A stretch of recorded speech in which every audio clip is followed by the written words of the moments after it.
Assalamualaikum warahmatullahi wabarakatuh. Kali ini aku ingin membacakan sebuah artikel bagus yang tayang di Kompas Selasa 4 Maret 2025. Sebuah opini oleh Yudi Latif berjudul Puasa Kuasa Tuna Rasa Berdosa. Dosa adalah kata yang sering diucapkan dengan berbagai cara dan makna. Namun ada satu pengertian yang menyentuh kedalaman nurani. Nabi Muhammad SAW pernah bersabda, dosa adalah sesuatu yang menggelisahkan hatimu dan engkau tidak suka jika diketahui oleh orang lain. HR Muslim nomor 2553. Dalam pengertian ini, dosa melampaui sekedar pelanggaran aturan hukum syariat sebagai imperatif dari luar diri. Yang lebih ditekankan adalah getaran hati dan rasa malu yang tumbuh dari sensitivitas etis di kedalaman diri. Di sini, dua wajah dosa menyapa kesadaran manusia. Rasa bersalah yang bersinar dari lentera moral di dalam diri, atau ihsan, dan rasa malu yang bergema dari tatapan orang lain. Dalam kepekaan rasa bersalah, seseorang bertanya dalam dirinya, patutkah menggelembungkan jumlah kementerian atau lembaga dan penobatan kolosal di tengah gemuruh seruan efisiensi? Layakkah memberi insentif pajak bagi pemegang kuasa tambang, sementara rakyat kecil dicekik beban pajak yang membengkak? Patutkah penegak hukum menjadi perusak hukum dan oligarki yang mengeruk kekayaan dengan merusak ekosistem seraya menyengsarakan orang banyak? Di sini seseorang akan merasa berdosa jika bertindak melampaui ambang kepatutan. Ada pula rasa malu yang mengintai dari balik sorot mata publik. Apakah tak malu mendaki tangga kekuasaan dengan jalan pintas tanpa prestasi? Apa kata dunia manakala seorang wakil rakyat bermewah-mewah di tengah lautan derita rakyat? Apakah tak malu menyandang gelar pangkat akademik tanpa taat prosedur dan kontribusi ilmiah yang signifikan? Di sini, dosa adalah bayangan yang menghantui ketika ekspektasi publik dikhianati. Rasa malu menjadi pengekang, menjadi seseorang tetap berada di jalur yang semestinya. Kejayaan tebal muka. Masalahnya getaran rasa berdosa itu bisa memudar, pelan tapi pasti rasa bersalah dan rasa malu bisa pingsan di bawah bius kekuasaan. Kekuasaan seperti candu adiktif yang meresap dalam jiwa dan mengubah watak manusia secara ajaib. Hal itu dilukiskan secara menarik oleh Rutger Bregman dalam buku Humankind: A Hopeful History 2020. Mendasarkan pernyataannya pada hasil studi eksperimentasi Profesor Dagner Kettner, ahli ternama dalam penerapan Machiavellianisme, disimpulkan bahwa individu-individu yang bangkit meraih posisi kekuasaan pada umumnya bermula sebagai orang yang paling ramah dan paling berempati. Hal ini sejalan dengan kaidah emas tentang daya sintas mereka yang paling bersahabat, the survival of the friendliest. Namun, setelah kuasa dalam genggaman, wataknya cenderung berubah. Mereka seperti mengalami kerusakan otak, lebih impulsif, egois, ceroboh, sombong, dan kasar, kurang empati, dan kurang tertarik pada sudut pandang orang lain. Mereka juga lebih tak tahu malu, seringkali gagal menampilkan fenomena wajah yang menjadikan manusia unik. Manusia hanya sedikit di antara hewan dan satu-satunya primata yang wajahnya bisa memerah tersipu malu. Lebih lanjut, Bregman menyimpulkan bahwa selama ribuan tahun, rasa malu merupakan cara paling ampuh untuk menjinakkan pemimpin. Rasa malu lebih efektif dibandingkan hukum dan peraturan atau kecaman dan paksaan, karena manusia yang merasa malu bisa mengatur dirinya sendiri. Tak kalah gagal memenuhi harapan rakyat, cara bicara penguasa akan terputus-putus dan pipinya memerah saat menyadari mereka sedang jadi bahan gunjingan. Sayangnya, selalu ada orang yang tak mampu merasa malu karena dibius kekuasaan atau mengidap sosiopatologis. Orang-orang seperti itu tak akan bertahan hidup dan segera terusir dari lingkungan suku-suku tradisional. Namun, dalam kompleksitas dunia modern dengan pragmatisme berlebih dan kontrol etika sosial lembek, sifat tak tahu malu justru dapat insentif. Mereka yang tak terhalang rasa malu bebas melakukan hal-hal yang tak berani dilakukan orang lain, yang dengan itu bisa cepat melesat di tangga kekuasaan. Sebuah studi menunjukkan 4-8% CEO terdiagnosis mengalami sosiopati dibandingkan 1% pada populasi umum, yang melahirkan fenomena plutokrasi miskin hati. Situasinya lebih merisaukan dalam kepemimpinan politik. Dalam sistem demokrasi terkini yang diwarnai mediakrasi, pemerintah berbasis media, dan timokrasi, pemerintah berbasis popularitas, mereka yang paling berani menabrak kepantasan adalah yang paling sering mendapat sorotan dan ganjaran viralitas. Dalam situasi demikian, yang berjaya dan bertahan bukan lagi yang paling bijak atau paling empati, melainkan yang paling tebal muka. The survival of the shameless. Eling di zaman edan, situasi zaman ini seperti memenuhi bayangan gelap bait-bait puisi Serat Kolotido, puisi zaman keraguan, karya Pujangga Agung Keraton Surakarta, Ronggowarsito. Menghadapi zaman edan sulit menggunakan budi pekerti, ikut edan aku tak sanggup, jika tidak ikut edan tidak akan kebagian, mungkin akan jatuh miskin pada akhirnya. Namun karena kehendak Allah, beruntungnya orang yang lupa, masih beruntung orang yang ingat dan waspada.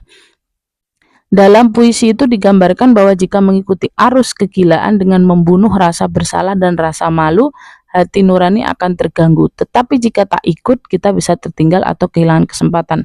Namun kendati yang larut dalam keadaan mungkin tampak beruntung, sejatinya orang yang tetap eling, sadar budi dan waspada atau punya kendali diri justru akan lebih selamat dan beruntung pada akhirnya. Serugi-ruginya manusia adalah manusia yang mati rasa dalam hidup. Rasa bersalah pertanda bahwa hati masih hidup. Ia gemetar saat melukai dan perih saat mengkhianati. Rasa malu menjadi penjaga yang menuntun manusia berjalan dalam batas-batas kemuliaan. Saat keduanya sirna, lenyap pula rasa kemanusiaan. Yang lemah diabaikan, yang berbeda ditepikan, yang salah diagungkan, yang benar dibungkam. Kemanusiaan tercekam dalam kegelapan dan kesunyian yang lebih mengerikan dari kelam malam. Tak kalah hati tak lagi terusik oleh salah dan wajah tak lagi memerah karena dosa. Nurani menjadi tumpul, manusia kehilangan batasnya.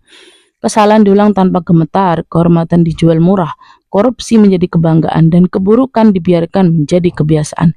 Tak ada lagi kegelisahan di relung hati, tak ada lagi bisikan penyesalan dalam dada. Dosa tak lagi membekas, seakan hati telah mati sebelum raga terkulai. Kehilangan rasa berdosa, kehilangan rasa salah, kehilangan rasa malu juga mengikis jiwa agama.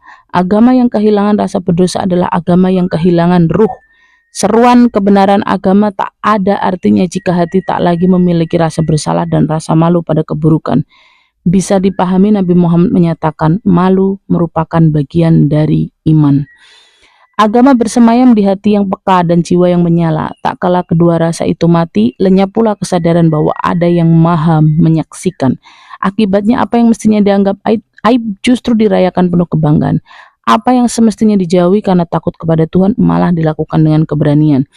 Jiwa agama pun perlahan padam di hati. Ibadah jadi hampa tanpa makna. Ayat-ayat menjadi gema tak membekas. Kesucian jadi simbol yang tak lagi dihayati. Orang-orang beribadah dengan mendustakan agama, memamerkan ritual tanpa akhlak dan amal kebajikan. Kehidupan kehilangan bintang penuntun atau ageman. Panggilan cinta. Situasi tanpa rasa berdosa adalah situasi mabuk yang mengancam kewarasan hidup. Keselamatan warga bumi menuntut kita, terutama elit negeri, menempuh jalan pertobatan. Ada saat di mana hati berdiri di antara dua samudra, gumpalan dosa yang menggelapkan dan panggilan cinta yang mengajak pulang ke jalan cahaya. Ibadah puasa adalah panggilan cinta untuk berpulang. Dalam hening fajar yang menggurat langit dengan semburat jingga, puasa membangunkan ingatan jiwa-jiwa yang tertidur. Dalam bejana diri yang dikosongkan sepanjang hari, relung jiwa mudah diisi tetesan cinta dari langit. Ia membuka mata hati yang dibutakan kebiar duniawi, mengajak jiwa yang redup kembali menemukan cahaya. Puasa adalah jalan pulang dari kesia-siaan menuju makna, dari gelap menuju terang. Ia mengajari manusia kerendahan hati di hadapan waktu, mengingatkan kefanaan segala yang kita genggam, dan melatih kelapangan hati untuk mengembalikan segala titipan yang fana pada yang abadi. Puasa mengajarkan bahwa tak ada pengawasan yang lebih tajam dan melekat daripada nurani dengan sinar ihsan yang senantiasa menyadari keberadaan yang maha melihat. Di balik pintu tertutup di tengah kesunyian, siapapun bisa curang. Namun mereka yang jujur akan merasa bersalah dan malu untuk berkhianat, bahkan tak kala ada seorang pun yang melihat. Puasa memulihkan kemampuan menahan dan mengendalikan, bukan sekedar menahan lapar dan dahaga, tapi utamanya membangun benteng pertahanan dalam hati, sebuah pelajaran memahat karakter lewat pemulihan rasa berdosa. Puasa mendidik pemimpin suatu sikap uhari yang tahu batas dan mengenal kata cukup. Sebagaimana ia menahan diri dari halal di siang hari, ia pun belajar membatasi syahwat kekuasaan. Karena pemimpin yang baik bukanlah yang merasa bebas melakukan segalanya, melainkan yang merasa salah dan malu jika mengkhianati kepercayaan serta melukai dan menyengsarakan rakyatnya. Di penghujung hari saat matahari tenggelam dan dahaga terbayar, pemimpin yang belajar dari puasa akan mengerti kekuasaan bukanlah hak mutlak, melainkan titipan amanah yang harus dipertanggungjawabkan, dan hanya mereka yang memiliki rasa berdosa yang akan menjaga titipan itu sebaik-baiknya.